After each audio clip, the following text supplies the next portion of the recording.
बिस्मिल्लाहिर्रहमानिर्रहीम। अस्सलामुअलैकुम। आप देख रहे हैं DDP एनालिटिका।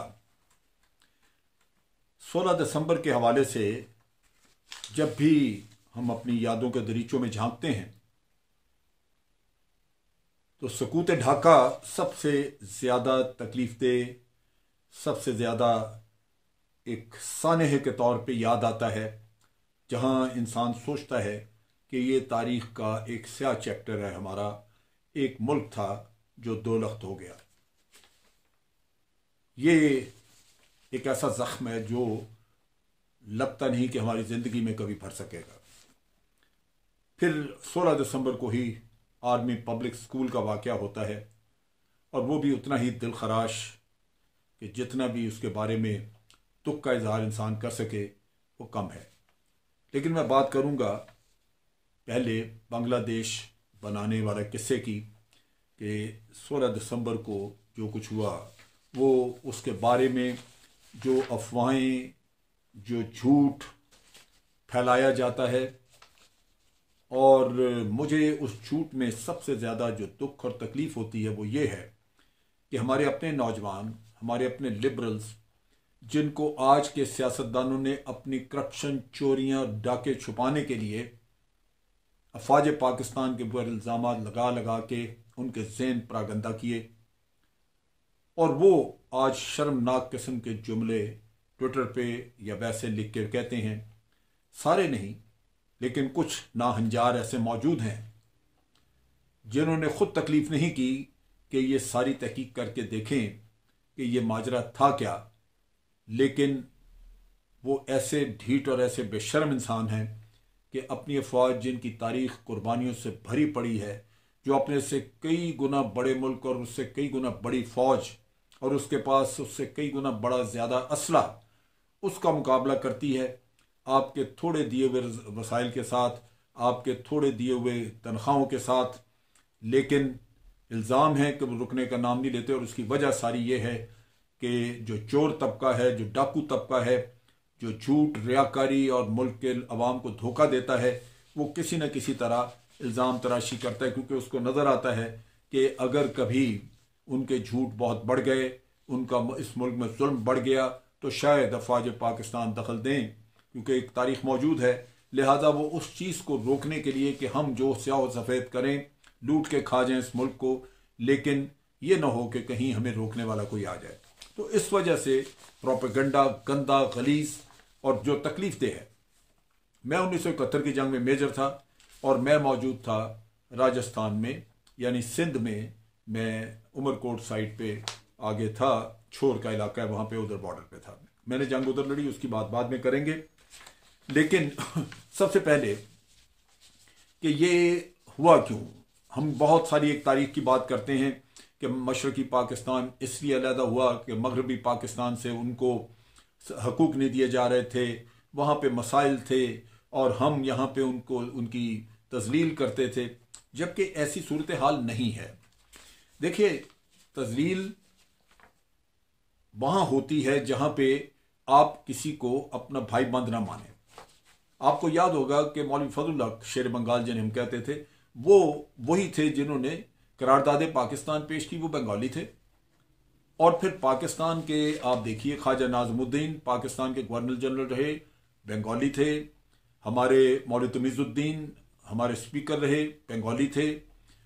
हुसैन शहीद सोहरवर्दी वज़ीर आज़म रहे, बंगाली थे। मोहम्मद अली बोगरा वज़ीर आज़म रहे, बंगाली थे वो भी। नूरुल अमीन वज़ीर आज़म भी रहे, और बाद में वो स्पीकर भी थे, वज़ीर आज़म भी रहे, और बहुत सारे वज़रा वगैरह। और अगर आप पाकिस्तान के सदर हैं या गवर्नर जनरल आप हैं, सिकंदर मिर्ज़ा का भी बैकग्राउंड कुछ बंगाली था, गो कि वो गालिबन बुनियादी तौर पे बिहारी थे, लेकिन बंगाल के साथ उनका ताल्लुक़ रहा हुआ था। तो जिसको आप पूरे दोनों हिस्सों का सदर बना दिया या गवर्नर बना दिया, तो फिर उसको ये तो नहीं कह सकता कि मेरे साथ इम्तियाजी सलूक है। तो ये सूरत हाल जो है वो ऐसे नहीं थी। मैं बाद में डेवलपमेंट की भी मैं बात करूँगा, लेकिन यहाँ पे जब हम सोचते हैं तो मुझे हमेशा ये ख्याल आता है कि जो कुछ भी था, उसके बावजूद ये क्राइसिस जो हैं इनसे बचा जा सकता था अगर हमारे मोहतरम वज़ीर आज़म उस वक्त जो बाद में बने वज़ीर आज़म, जो इक़्तिदार के हसूल के लिए जिन्होंने सब कुछ दांव पे लगा दिया, वो थे मोहतरम जुल्फ़िकार अली भुट्टो साहब। अगर वो चाहते तो इस क्राइसिस से बचा जा सकता था। इसकी तफसील मैं नहीं बयान करूंगा, लेकिन मैं सिर्फ एक वाक़या बयान करूंगा। ये कुछ साल पहले जब मोदी ने जाके बांग्लादेश में तकरीर की और वहाँ पे उसने कहा कि जनाब हमने बंगालियों को आज़ाद कराने के लिए अपना खून दिया है, उसने अपनी सारी कुर्बानियाँ बताई, तो वो वक्त था जबकि पाकिस्तानियों ने कहना शुरू किया कि आज वाज़े हो गया कि भारत ने ख़ास तौर पे बंगालियों को सबवर्ट किया, उनके एक जहन साजी की और उसके बाद बगावत कराई और फिर बागियों को हथियार दे के पाकिस्तान के खिलाफ लड़ाया, फिर खुद हमला किया और बांग्लादेश बनाने में बुनियादी किरदार इसका भारत का है। उसी तनाज़र में उस दिन रात को टेलीविजन प्रोग्राम्स वगैरह इसी मौजू पे शुरू हो गए और मैं भी एक प्रोग्राम में था और मेरा ख्याल चैनल 92 का प्रोग्राम था, तो उन्होंने उस प्रोग्राम में शामिल किया हुआ था कुलदीप नायर साहब को, जो कि भारत के बहुत मशहूर एक सहाफ़ी थे, अब जिंदा नहीं हैं, उनको शामिल किया हुआ था। जब उनसे सवाल हुए कि जनाब आपने देखें क्या किया, आप ये मोदी ने तो अब इतराफ़ कर लिया, आप हमेशा कहते रहे कि हमने ये काम नहीं किया, तो आपने इतनी ज़िल्लतें की, ये हरकतें की आपने, क्या ये एक हमसाया मुल्क को करना चाहिए था? तो उसने कहा जी देखें, पाकिस्तान और भारत तो दुश्मन है, हम तो दुश्मन थे, हमने तो दुश्मनी करनी थी, हमने तो जो काम किया वो आपको भी तवक्को होनी चाहिए थी कि दुश्मन है, ये करेगा ये। लेकिन आप जिसको सबसे बड़ा चैंपियन जमहूरियत का मानते हैं, जुल्फ़िकार अली भुट्टो, उसको पूछते आप कि उसने क्यों नहीं मेजॉरिटी को हुकूमत दी? अगर मुजीबुर रहमान जीत गया था इलेक्शन और उसका हक बनता था कि वो हुकूमत बनाए, तो फिर मुज़ाकरात किस बात के थे जो आप उससे लगे हुए थे, कभी उधर कभी इधर? और फिर आपने असम्बली का इजलास जो है वो अटेंड करने से इनकार कर दिया और यहां मगरबी पाकिस्तान में कहा कि हम टांगे तोड़ देंगे जो उधर जाएगा। नतीजा ये कि जो ढाका में असम्बली का इजलास बुलाया गया था वो मनसूख करना पड़ा। उसके बाद बंगालियों ने बगावत कर दी क्योंकि उनको समझ लग गई कि हुकूमत हमें नहीं ये दे रहे। तो बात कहने की यह है कि इसी से आप अपना एक अंदाज़ा कर सकते हैं, इसमें से खुद आप एक कोई ना कोई कंक्लूजन निकाल सकते हैं कि हालात क्या थे। लेकिन मैं आगे बढ़ूंगा। प्रोपेगेंडा में और बहुत सारी चीज़ें हैं जिनके बारे में कहा जाता है और हर चीज़ का मुर्द इल्ज़ाम जो है वो उन फौजियों को गर्दाना जाता है जो वहां थे। पहली बात यह कि अक्सर औकात यह कहा जाता है कि 30 लाख लोग मार दिए गए। मुख्तलिफ वक्तों पे मुख्तलिफ फिगर्स आते रहे, लेकिन 30 लाख का फिगर जो है ये चलाया इंडियन एजेंसी रॉ ने। और जब भी बांग्लादेश में अवामी लीग की यानी मुजीब के लोगों की हुकूमत आती है तो ये 30 लाख वाला जो फिगर है ये आगे आना शुरू हो जाता है। इसमें कई लोगों ने रिसर्च की। एक हिंदू बंगाली खातून शर्मिला बोस, उन्होंने किताब लिखी। उसके अलावा पाकिस्तानियों ने भी किताबें लिखी हैं। मेरे पास किताब है इनकी डॉक्टर जुनेद, किताबें तो बहुत सारी हैं। ये पाकिस्तान से बांग्लादेश अनकही जद्दोजहद, ये भी एक किताब है जो कि एक बंगाली ने लिखी हुई है और वो इन सारी चीज़ों को डिनाई करते हैं। हमारे बच्चे, हमारे लोग चूंकि किताब पढ़ने की बीमारी नहीं है, उनको आदत नहीं है, तो वो फजूलियात बोलते हैं, वो जो उनको भारत से सुनते हैं। ये Bangladesh myths and reality doctor Junaid की लिखी हुई रिसर्च है। इसके अलावा भी हैं, रॉ फरमान की किताब है और कई किताबें हैं, जनरल कमाल मतीनुद्दीन की किताब है, बेशुमार किताबें हैं जिनसे आप अगर इस्तेफादा करें तो पता चलता है कि ये इतना बड़ा झूठ था। यानी इसमें जो इंटरनेशनली फिगर बताए गए हैं, आप देखिए कि लंदन में जो रिसर्च की गई और उसमें 1 लाख का फिगर दिया गया। इसी तरह नॉर्वे का एक इंस्टीट्यूट है, पीस इंस्टीट्यूट नॉर्वे, उन्होंने तहकीक की और उन्होंने 58,000 का फिगर दिया कि जनाब 58,000 लोग जो हैं वो मारे गए। लेकिन ये जो 58,000 भी मारे गए या 1 लाख अगर कह लें मारे गए, तो ये सारे बंगाली नहीं थे, हिंदू भी थे, मुसलमान भी थे, बंगाली थे और मगरबी पाकिस्तान के लोग थे। बेशुमार लोग मारे गए हमारे फौजियों के अलावा, क्योंकि फौजी जो बंगाली यूनिट्स में सर्विस कर रहे थे, बंगालियों ने बगावत की और उनको मार दिया, कत्ल कर दिया, जो वहां पे मगरबी पाकिस्तान के ऑफिसर जवान उनके साथ शामिल थे ईस्ट बंगाल रेजिमेंट्स में। इसी के साथ आप देख लीजिए कि वहाँ पे बहुत सारे पाकिस्तानी कारोबार के सिलसिले में रिहाइश पजीर थे। कई पाकिस्तानियों ने वहाँ पे इंडस्ट्रीज जाके लगाई हुई थी। यहाँ से कराची के हमारी मेमन बरादरी, इनकी कई इंडस्ट्रियाँ थी, भाई ग्रुप के वहाँ पे बैंक थे, बैंक बेशुमार थे वहाँ पे पाकिस्तान, मगरबी पाकिस्तान के लोगों के। उनमें मगरबी पाकिस्तान के लोग काम कर रहे थे, PIA में काम कर रहे थे, उनकी पुलिस में, रेलवेज, हर जगह कुछ न कुछ मगरबी पाकिस्तान के लोग वहाँ मौजूद थे। बिल्कुल इसी तरह जहाँ हम यहाँ पे मगरबी पाकिस्तान में बंगालीज को ला के यहाँ पे कई जगहों पे रखते थे, वो फॉरेन ऑफिस में भी मुख्तलिफ ओहदों पे और इंटीरियर मिनिस्ट्री में, यहाँ भी अफवाज पाकिस्तान में सैकड़ों के हिसाब से ये लोग थे। तो मकसद ये था कि इधर के लोग उधर और उधर से इधर आके अगर मुलाजमत करेंगे तो आपस में एक हम आहंगी बढ़ेगी, लिहाजा ये तरीकाकार इख्तियार किया गया। तो वहाँ मगरबी पाकिस्तान के बेशुमार लोग थे, वो बहुत मारे गए। अब कत्ल गारत में कोई किसी का, वहाँ मरे हुए का तो किसी ने नहीं पूछा कि जनाब ये कौन सी जबान बोलता था, और एक प्रोपेगेंडे के तौर पे चला दिया। यहाँ तक कि बांग्लादेश के पहले जो फॉरेन सेक्रेटरी थे, ए करीम, उन्होंने खुद कहा कि ये जो फिगर 30 लाख का है, मैं बड़ा हैरान होता हूं कि ये कहां से आ गया। 30 लाख का फिगर इंतहाई मुबालगा आमेज है, इसमें मुबालगा आराई की गई है। ये सैयद ए करीम साहब जो उनके पहले फॉरेन सेक्रेटरी थे। इसके बाद भारत के जो फॉरेन मिनिस्टर आए स्वर्ण सिंह, उन्होंने भी कोई फिगर दिए, लेकिन वो भी कोई मेरा ख्याल 8-10 लाख की बात करते थे, क्योंकि उनके मुल्क ने ये सारा झूठ चलाया हुआ था, तो वो भी उनको इतना कहना पड़ा, वरना ज्यादा से ज्यादा जो रिसर्च करने वाले लोगों उन्होंने 1 लाख फिगर बताया। लेकिन अगर 1 लाख भी हो तो उसमें मगरबी पाकिस्तान के लोग भी शामिल थे, उसमें हिंदू भी शामिल थे जो इस मौके पे मारे गए, और वो बंगाली भी थे जो वहां पे अलबदर और इस तरह की तंजीमें बनी, जो बंगालियों की तंजीमें थी, जो प्रो पाकिस्तानी बंगाली थे, उन्होंने भी लाजमन कोई फसादों में लोग मारे होंगे। तो इस तरह काफी सारे लोग मारे गए। इसके साथ साथ ये एक और जो बात बड़ी तकलीफ देह है जो कही गई, वो ये कहा जाता था कि 2 लाख औरतें जो हैं उनको रेप कर दिया गया। 2 लाख या उससे भी कुछ ज्यादा बताई जाती थी। लेकिन आप देखिए डॉक्टर जुनैद की किताब, बाकी तो जो फिगर्स हैं वो लोग मानते नहीं, वो यही कहते हैं कि जनाब हमें बड़ी चंद एक औरतें कोई ऐसी नजर आई, लेकिन उनका भी ये नहीं था कि उनको रेप करने वाले कौन थे। अब डॉक्टर जुनैद जब किताब लिखते हैं तो डॉक्टर जुनैद का इस किताब लिखने की मोटिवेशन ये थी कि डॉक्टर साहब के भाई या कज़न, कोई मेरा ख्याल है उनके कज़न, वो बांग्लादेश में उस जंग में मारे गए थे, लिहाजा उनको वहीं कहीं दफन किया था। और इनको कुछ अंदाज़ा था, ये बांग्लादेश से कुछ वाकिफ थे, और इनको कुछ अंदाज़ा था कि किस इलाके में वो थे और कहाँ वो उनको दफन किया गया, वो शहीद हुए। अब डॉक्टर साहब उसकी तलाश में वक्तन फक्तन वहाँ जाते रहे, पता करते रहे, पता लगा।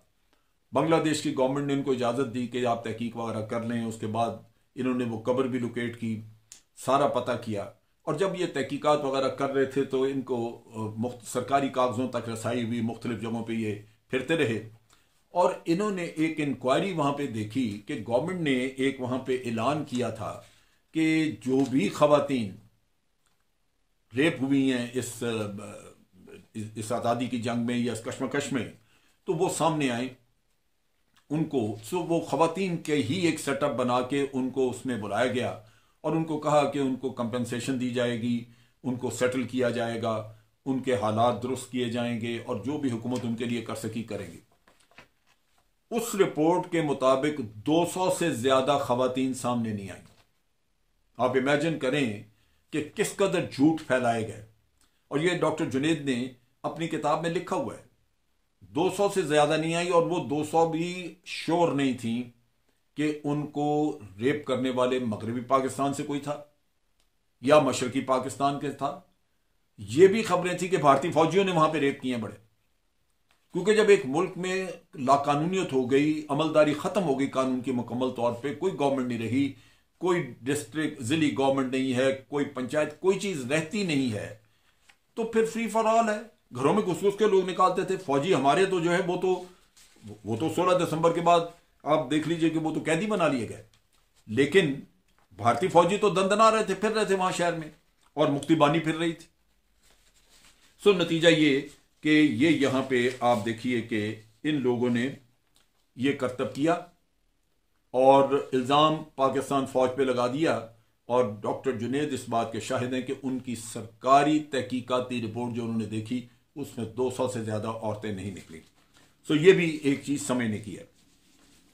उसके बाद कहा जाता है कि पाकिस्तान के वहाँ पे 90,000 कैदी पाकिस्तान फौज के, हमारी फौज के जो मैंने फिगर्स इकट्ठे किए मेरे ख्याल के मुताबिक वहाँ पे 27 या 28,000 थे, लेकिन एक दो किताबों में 34,000 का जिक्र किया गया है। 34,000 फौजी और 90,000 कैदी। इसका मतलब ये है कि बाकी कैदी जो थे वो लोग थे जो कि मगरबी पाकिस्तान के बैंकों में वहाँ काम कर रहे थे, रेलवेज में थे, पुलिस में थे, या वहाँ पे कोई प्राइवेट फैमिलीज अपना कारोबार कर रही थी, या ये जो कराची के लोग जिन्होंने वहाँ इंडस्ट्रीज वगैरह इस्टेब्लिश की हुई थी वो लोग थे। वो मिला के तो आप ये कह सकते हैं कि तकरीबन 56,000 के करीब हमारे मगरबी पाकिस्तान के सिविलियंस थे, या सिविल सर्विसेज के लोग थे, या पुलिस के गवर्नमेंट सर्वेंट्स थे और प्राइवेट लोग होंगे, और 34,000 आप मैक्सिमम जो किताबों से मुझे मिला है उसको आप कह लीजिए कि वो पाकिस्तान आर्मी के लोग थे। लेकिन इसी मुनासबत से फिर ये अंदाज़ा था, और ये मैं अपने कोता नज़र लोगों को बताना चाहता हूँ, ख़ास तौर पे जब आज मैंने ट्विटर पे एक इंतहाई शर्मनाक आदमी का जो मैंने सुना, उसका ट्विटर पे पढ़ा रिमार्क, मुझे नाम उसका ज़हन में नहीं है, लेकिन इंतहाई घटिया इंसान वो जिसने कि ये इस तरह का एक रिमार्क लिखा। मैं उसके लिए बताना चाहता हूँ कि जनरल या फील्ड मार्शल मानिक शाह का इंटरव्यू इंटरनेट पे मौजूद है, वो देखे। फील्ड मार्शल मानिक शाह का इंटरव्यू करण थापर ने किया। करण थापर उनसे सवाल पूछता है कि पाकिस्तान फौज कैसा लड़ी। उसने कहा बहुत दिलेरी से लड़ी, बहुत बेजिगरी से लड़ी। तो उसने पूछा कि फिर उनको फतह क्यों नहीं हुई। उसने कहा फतह के उनके चांसेस नहीं थे। हमारी रेशो थी एक पाकिस्तानी फौजी के ऊपर 15 इंडियन फौजी, यानी इसका मतलब यह है कि तकरीबन 34,000 के सामने 4.5 लाख बंगाली, ये 4.5 लाख इंडियन आर्मी थी। उसके ऊपर 1.5 लाख मुक्ति बानी जो लोकल, जिनको रस्ते पता, जो जंगलात को जानते, जो रस्तों को जानते, पुलों को, नहरों को, दरियाओं को पार करने के रस्ते जानते थे, और उन्होंने पुल उड़ाए ताकि पाकिस्तान की फौज जो वो दाएं बाएं न जा सके। कई पुल उड़ा दिए उन्होंने। सो वो 1.5 लाख वो जो कि वहां के बंगाली, और बंगालियों ने पूरी तरह पाकिस्तान के साथ गद्दारी की, धोखा दिया, जिस भी वजह से अपने मकासद के लिए, हिंदुस्तान के बहकाने पे, जो भी ये मैं यहां मगरबी पाकिस्तान की बात करता हूं कि यहां भी बंगालीज ने ये किया। मैं उसकी बात आगे चल के करूंगा। अब आप देखिए कि जो लोग पाकिस्तान के 34,000 वहां पे, 4.5 लाख भारत की फौज, 1.5 लाख मुक्ति बानी, ये बन जाता है 6 लाख। 34,000 जो 6 लाख का बेजिगरी से मुकाबला कर रहे थे, और कई वहां पे एक बहादुरी की कहानियां लिखी गई, जहां एक कैप्टन ने, कहीं एक कर्नल ने, किसी जगह एक ब्रिगेडियर ने ऐसी दंदान शिकस्त दी भारतीयों को कि वो कई कोशिशों के बाद वहां पे उस जगह को कब्जा कर सके। और उसकी वजह यही थी कि उनके पास कुमक बहुत थी। एक हमला नाकाम हुआ, दूसरी फौज दूसरे लोगों को ले आए, तीसरे, वो तो ना खत्म होने वाला सिलसिला था, इतने उनके पास ट्रुप से। अब आप देखिए ये हमारे फौजी मगरबी पाकिस्तान, यानी अपने बेस, अपने घर, अपनी जमीन से 1200 मील दूर, कोई अपना नहीं वहां पे, सब गैर और सब आपके खिलाफ, सब बागी हो गए, सब ने हथियार उठाए, और दरमियान में 1200 मील की दुश्मन की टेरिटरी भारत की, और भारतीय फौज अपनी सरजमीन पे अपना ही पीछे सारा सिस्टम सप्लाई का, अपने ही लोग, और फिर आगे मेहमान नवाजी बंगालियों की। वो मेहमान नवाजी उनकी कर रहे हैं, वो उनको रिसीव कर रहे हैं, हर तरह की सहूलत दे रहे हैं। वो 1.5 लाख मुक्ति बानी उनकी खिदमत के लिए भी मौजूद। तो ये जब हालात हों तो आप सोचिए। चुनाचे वो करण थापर के सवाल पे उन्होंने जवाब दिया कि देखिए, मैंने उनके बहुत सारे लोगों को देखा, बल्कि बाज़ के मैंने तारीफी लेटर लिखे कि उन्होंने बहुत दिलेरी से जंग लड़ी, हमारे बहुत नुकसान किया उन लोगों ने, बाज़ ऑफिसर्स ने, लेकिन उन्होंने कहा कि उनका जंग जीतने का कोई तुक नहीं था, बन नहीं सकता था। हमारी इतनी ज़्यादा फौज थी कि वो ये जंग जीत ही नहीं सकते थे। इन हालात में मोस्ट प्रॉब्ली हथियार डालने वाला तो किस्सा हो नहीं सकता था। जब तक कि GHQ इनको ना कहता, मेरा नहीं ख्याल कि वहां पे कभी हथियार डालने की नौबत आती। ये लोग सारे मारे जाते, इन्होंने छोड़ना नहीं था।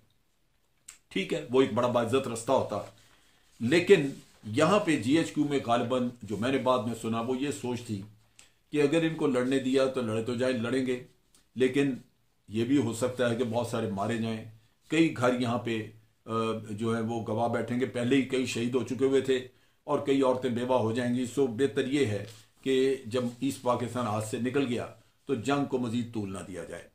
ये भी सोच थी, अच्छी थी बुरी थी, आप इसको क्रिटिसाइज कर सकते हैं, मैं भी इसके बारे में बात कर सकता हूँ, लेकिन बहर सूरत इस तरह का फैसला था जो जीएचक्यू से जनरल न्याजी को कन्वे किया गया और उनको गालिबन कहा गया कि ये मुनासिब नहीं, बहुत खून खराबा होगा और नुकसान हमारा ही होगा, तो आप मेहरबानी करके इसको वाइंड अप कर दें। तो मेरा ख्याल है कि उन्होंने जीएचक्यू के हुक्म के मुताबिक ये सारा काम किया। अब चीज़ ये है कि मगरबी पाकिस्तान में बंगाली थे हमारे साथ। अब मैं जहां राजस्थान में था, हमने अपने डिफेंसिव पोजीशन के सामने माइन फील्ड लगाई हुई थी, और माइन फील्ड का मतलब यही होता है कि आप दुश्मन के रास्ते में रुकावट खड़ी करते हैं और आप चाहते हैं कि दुश्मन उस रुकावट को पार ना करे, लेकिन इस रुकावट से हटता हटता ऐसे रास्ते पे आ जाए जहां मैं इसका मुकाबला कर सकूं या मैं इसको ख़त्म कर सकूं। वो आपकी एक प्लान होती है कि वो माइन फील्ड से बचता बचाता एक ऐसी जगह पे पहुंच जाता है जहां वो समझता है कि यहां मैं निकल सकता हूं, और वो उधर आता है तो आप उसको ख़त्म कर देते हैं। लेकिन दूसरी साइड पे जाने के लिए भी खुफिया तरीके से माइंस में कुछ रास्ते रखे होते हैं जिनका ना दुश्मन को पता होता है ना किसी और को, और वो सिर्फ हमारे लिए, हमने दिफा में अपने लिए बनाए हुए हैं कि अगर हमने किसी वक्त हमें जाना पड़ जाए तो हमें पता हो कि हमें यहां से निकल सकते हैं। हमारे साथ मेजर मन्नान बंगाली था जिसने ये सारी माइंस लगाई हुई थी, इंजीनियर्स का था, वो क्रॉस कर गया और अगले दिन ही सुबह अंधेरे से पहले पहले भारतीय फौज को लेके आ गया और उसको रास्ता बता के कि जी यहां से आप निकलें, अंदर जाएं, माइनफील्ड क्रॉस करें, और हमला आ गया।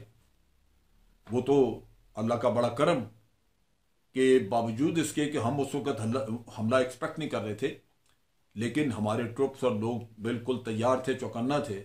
वो हमला रात तक जारी रहा, सुबह का शुरू, रात जाके ख़त्म हुआ, और रात तक उनकी बेशुमार लोग मारे गए, कई कैदी हुए, और तब जाके वो हमला पसपा हुआ। तो गद्दारी, और फिर आपको याद होगा राशिद मिन्हास शहीद, उसका भी जहाज, वो बंगाली था जो उसमें बैठा, उसके जहाज को भारत की तरफ ले जाने लगा तो उसने जहाज गिरा दिया, राशिद मिन्हास ने, वो भी। तो हर जगह पे हमारी सफ़ों में आप उनको गद्दार कह नहीं सकते थे क्योंकि आपके साथी हैं, आपके साथ थे, लेकिन ये भी माथे पे नहीं लिखा हुआ कि इनमें से गद्दार कौन है। गद्दारी करते थे, उनको अपना बांग्लादेश और अपने अपने बंगाल की खबरें झूठी सच्ची जो इंडियन रेडियो से मिलती थी उसके मुताबिक हो सकता है कि उनके जहन बड़े परेशान हो, तो वो ये काम करते थे। नतीजा ये कि हमने काफ़ी सारा नुकसान उनकी वजह से उठाया, लेकिन उसके बावजूद मगरबी पाकिस्तान जो हमारा बेस था, यहाँ पे भारत को कामयाबी हासिल ना हो सकी। अब चीज़ ये है कि बहुत सारे लोग ये कहते हैं कि जी हमने बांग्लादेश को, यानी उस वक्त जो मशरकी पाकिस्तान था, उसको इग्नोर किया, वहाँ डेवलपमेंट नहीं की, वहाँ हालात अच्छे नहीं किए। आप सोचिए कि हमारे पास सिर्फ कराची की पोर्ट थी जो पहले की बनी हुई बंदरगाह थी। पाकिस्तान बनने के बाद पहली बंदरगाह 1950 में बनी मंगोला बंदरगाह, और ये बांग्लादेश में यानी उधर ईस्ट पाकिस्तान में बनाई गई। उसके अलावा